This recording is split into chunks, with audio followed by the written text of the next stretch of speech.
আমাকে সিগারেট খাওয়া অবস্থায় পাশের বাসার সুমি আন্টি দেখে ফেলে। রিক্সা থামিয়ে উনি আমার দিকে বিরক্তিকর চোখে তাকিয়ে আবার রিক্সা নিয়ে চলে গেল। মুভির পোস্টার দেখে যে আন্টি মুভির পুরো কাহিনী বানিয়ে বানিয়ে মাকে বলে দেয়, সেই আন্টি আজ কিনা আমাকে সিগারেট খাওয়া অবস্থায় দেখেছে। উনি তো আজ মাকে গিয়ে বলবে আপনার ছেলে একসাথে যুগলবন্দি করে সিগারেটের ভিতর ভরে খাচ্ছে। আমি সিগারেটটা নিভিয়ে দৌড়ে বাসায় গেলাম। বাসায় গিয়ে দেখি আন্টি সোফায় বসে আছে। কত বড় বদ মহিলা, বিচার দিতে বাসায় এসে গেছে। আমি তখন বয়ার্থ স্বরে ছোট বোনকে দেখে বললাম, মা কোথায় রে? ছোট বোন তখন বলল, মা গোসল করছে।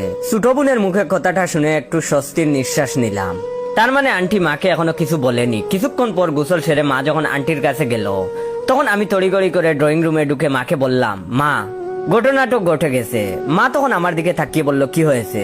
আমি তখন বললাম, আমার বন্ধু রাকিব পাশের বাসার আন্টিকে হাফ করে ফেলেছে। মা তখন অবাক হয়ে বলল, মানে? আমি তখন একটা দীর্ঘশ্বাস ছেড়ে বললাম, রাকিব গলির মুড়ে সিগারেট খাচ্ছিল, সেটা ওর পাশের বাসার আন্টি দেখে ওর মায়ের কাছে ইনিয়ে বিনিয়ে বিচার দেয়। ওর মা তখন ওরে বকাঝকা করে।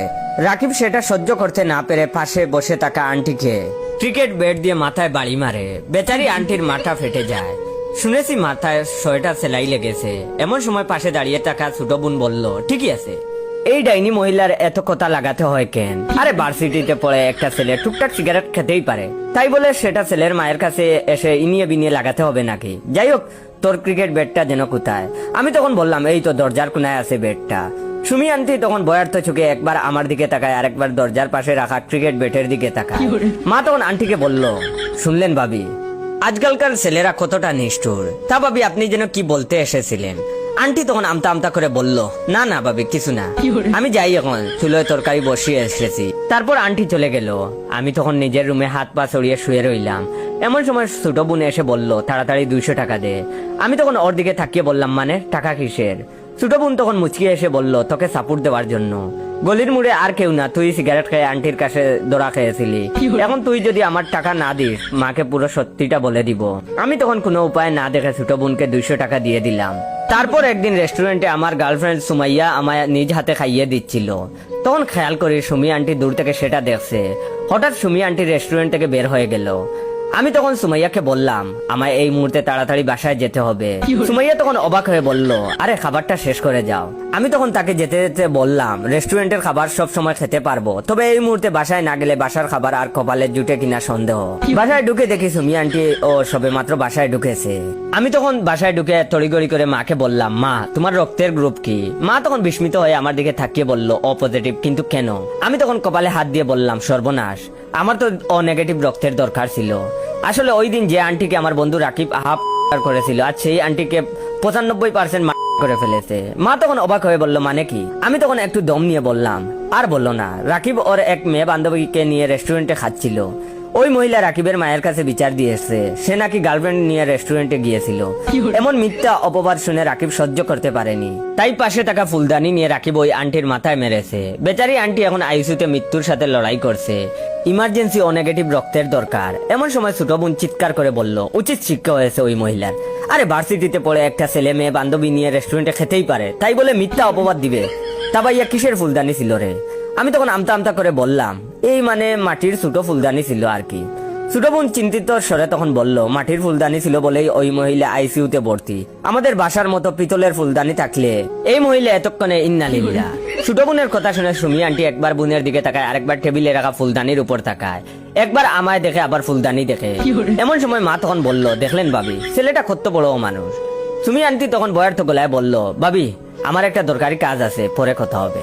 এই কথা বলে আন্টি তাড়াতাড়ি আমাদের বাসা থেকে চলে গেল। আমি রুমে আসতেই ছোট বোন আমায় বলল, তাড়াতাড়ি 500 টাকা দে। আমি তখন অবাক হয়ে বললাম, 200 টাকা থেকে 1 লাভে 500 টাকায় চলে গেলি, বেকার বাড়িটার দিকে একটু দয়া কর। ছোট বোন তখন বেঞ্চি কেটে বলল, প্রেমিকাকে নিয়ে যখন রেস্টুরেন্টে খেতে যাস, তখন মনে থাকে না তুই বেকার? আমি আর উপায় না দেখে ছোট বোনকে 500 টাকা দিয়ে দিলাম। আমি জানি না বারবার শুধু আমার সাথে কেন এমন হয়। পাশের বাসার আন্টি কেন বারবার আমাকে দেখেই ফেলে। সুমাইয়াকে বিয়ে করে যখন কাজী অফিস থেকে বের হলাম, তখন দেখি সুমি আন্টি ভূত দেখার মতো আমার দিকে তাকিয়ে আছে। তারপর রিক্সাওয়ালাকে বলল তাড়াতাড়ি বাসায় যেতে। আমি কোনো উপায় না দেখে রাস্তার পাশে বসে পড়লাম। সুমাইয়া কিছুটা ভয় পেয়ে বলল, জয় তুমি ঠিক আছো? ওয়েট, গল্পটা শেষ করার আগে আপনাদের কাছ থেকে একটু সময় নিয়ে নিচ্ছি। ইদানিং ভাইয়ের ভিডিওতে তেমন আগের মতো লাইক কমেন্ট শেয়ার আসছে না, যার ফলে নতুন নতুন গল্প দিচ্ছি না। যাদের গল্পগুলা ভালো লাগে তারা অবশ্যই ভাইয়ের এই ভিডিওটা কমপক্ষে আপনার 15 জন বন্ধুকে শেয়ার করে দিবেন এবং কমেন্ট বক্সে বলবেন ভাই ভিডিওটা শেয়ার করেছি, ধন্যবাদ। সুমাইয়া তখন কিছুটা ভয় পেয়ে বলল, জয় তুমি ঠিক আছো? আমি পকেট থেকে ফোনটা বের করতে করতে বললাম আমি ঠিক আছি। তারপর ছোট বোনকে কল করলাম। ছোট বোন ফোন রিসিভ করতেই আমি ওরে বললাম রাকিব পাশের বাসার আন্টিকে ফেলেছে। ছোট বোন হাই তুলতে তুলতে বলল, সেটা না হয় বুঝলাম, তা আজ কি অবস্থায় ধরা খেলি? আমি তখন হালকা গলা খেসে বললাম, সুমাইয়াকে বাসা থেকে বিয়ের জন্য প্রেসার দিচ্ছিল, তাই আজ আমরা গোপনে বিয়ে করে ফেলছি। ভেবেছিলাম কয়েকদিন পর সবাইকে জানাবো, কিন্তু আন্টি তো দেখে ফেললো। ছোট বোন তখন আবারও হাই তুলতে তুলতে বলল, খুব সবের কাজ করেছিস, এখন আমার বিকাশে তাড়াতাড়ি 1000 টাকা দে, টাকা হাতে পেলেই কাজ শুরু করব। আমি তখন কিছুটা বিনীতর সুরে বললাম, আমি বেকার ছেলে, সদ্য বিয়ে করেছি, কিছু তোর স্যাক্রিফাইস কর। ছোট বোন তখন বলল, বিয়ে করার সময় মনে ছিল না তুই বেকার? আচ্ছা যা 500 দে। আমি আর কিছু না বলে হাসতে হাসতে ফোনটা কেটে দিলাম। পাশে বসে থাকা আমার নববিবাহিত স্ত্রী আমায় প্রশ্ন করলো, কি হয়েছে, হাসছো কেন? আমি তখন আবারও হেসে উত্তর দিলাম, কিছু না বউ। আমার মুখ থেকে বউ ডাক শুনে সুমাইয়া লজ্জায় মাথা নিচু করে মিটমিট করে হাসতে লাগলো। আমি তখন মনে মনে ভাবতে লাগলাম, নববিবাহিত মেয়েরা সৌন্দর্য প্রকৃতি হয়তো দ্বিগুণ বাড়িয়ে দেয়। সুমাইয়াকে আজ খুব সুন্দর লাগছে।